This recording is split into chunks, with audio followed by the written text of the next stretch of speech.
The Myrtles Plantation has long been surrounded by stories of tragedy, mystery, and ghostly encounters.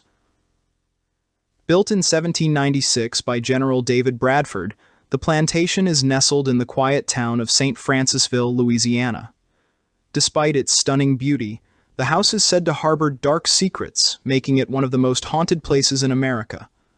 One of the most infamous tales revolves around a woman named Chloe, a slave who worked in the house during the early 1800s.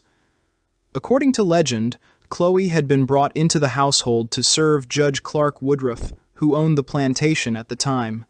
Rumor has it that Judge Woodruff forced Chloe into a relationship, and when she tried to resist, he threatened to send her to work in the fields. As a way to stay close to the family and avoid the harsher labor, Chloe reportedly began eavesdropping on conversations, listening from behind doors to gather information she thought might keep her valuable. One day, however, Chloe was caught listening at the door. Enraged, Judge Woodruff punished her by cutting off one of her ears. From then on, she wore a green turban to hide her scar, a detail that would later become a crucial part of her legend. Some accounts say Chloe grew resentful of the Woodruff family and devised a plan for revenge. Others suggest she wanted to win favor back with the family by pretending to nurse them to health. In either version of the story, Chloe supposedly baked a birthday cake containing a lethal dose of crushed oleander leaves, a toxic plant found in the region. The cake was served to the family, and soon after, Judge Woodruff's wife and two of their children became violently ill. Tragically, all three died from the poisoning, and it didn't take long for Chloe's role to be discovered. Fearful of retribution from the other slaves, who worried they would all face punishment, she was reportedly hanged on the plantation grounds. Some say her body was thrown into the Mississippi River as a final act of dismissal. Since then, Chloe's ghost is said to wander the plantation grounds, often spotted in her green turban, lurking in the shadows or appearing in mirrors. Her most famous appearance was captured in a 1992 photograph where a figure, believed to be Chloe, is seen standing between two buildings on the plantation. The image was later analyzed, and many claim it resembles a woman in 19th century attire, with what appears to be a turban covering her head. The ghostly sightings don't stop with Chloe. Another enduring story from the Myrtles Plantation is connected to a haunted mirror in the main hallway. The mirror, according to legend, holds the spirits of Judge Woodruff's wife Sarah and her two children who died from the poisoning. Visitors and staff have reported seeing cloudy handprints appear on the glass, as if someone were pressing from the other side. Some have even seen faces reflected in the mirror that don't belong to anyone in the room.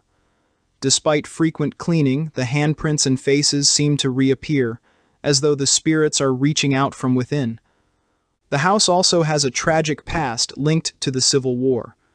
During this period, the Myrtles was occupied by Union soldiers, and one of them reportedly met a gruesome end.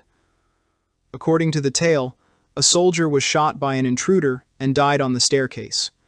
To this day, visitors report hearing the heavy footsteps of what they believe is the soldier's ghost, eternally pacing up and down the stairs. There's even a supposed bloodstain on the steps, impossible to remove despite countless attempts to scrub it away. Many guests have felt a sense of dread as they walk down that staircase, as if the tragic events of the past are imprinted there, resonating through time. Further adding to the mystery, several unidentified spirits are said to inhabit the Myrtles Plantation. The most chilling is the woman in white, a spectral figure who has been seen wandering the grounds. Unlike Chloe, whose legend has some historical backing, the woman in white remains nameless. She is often described as a sad, shadowy figure, moving silently through the house and disappearing when approached. No one knows her true identity, but she has been linked to another story involving a young girl who died in the house under mysterious circumstances. Then there are the children's ghosts, often seen playing on the veranda or heard giggling in empty rooms. It's believed these spirits could be the young Woodruff children, still lingering in the place they once called home. Some visitors have felt small, icy hands tugging at their clothes or brushing past them in the hallways. One of the guides at the Myrtles even shared an eerie experience of a child's voice whispering their name when no one else was around. The paranormal activity at the Myrtles Plantation has fascinated ghost hunters, historians, and skeptics alike. Over the years, the plantation has been the subject of numerous paranormal investigations, and almost every team that enters comes away with stories of inexplicable events: cameras malfunction, batteries drain mysteriously, and sudden chills sweep through rooms even on the hottest of days. One particularly unsettling phenomenon involves guests waking up to find themselves momentarily paralyzed, unable to move or speak as they sense a dark presence hovering nearby. Yet, despite these numerous tales, it's important to note that some details of the legends lack solid historical evidence. For instance, while Chloe's story is famous, there's no documented record of a slave by that name being owned by the Woodruffs.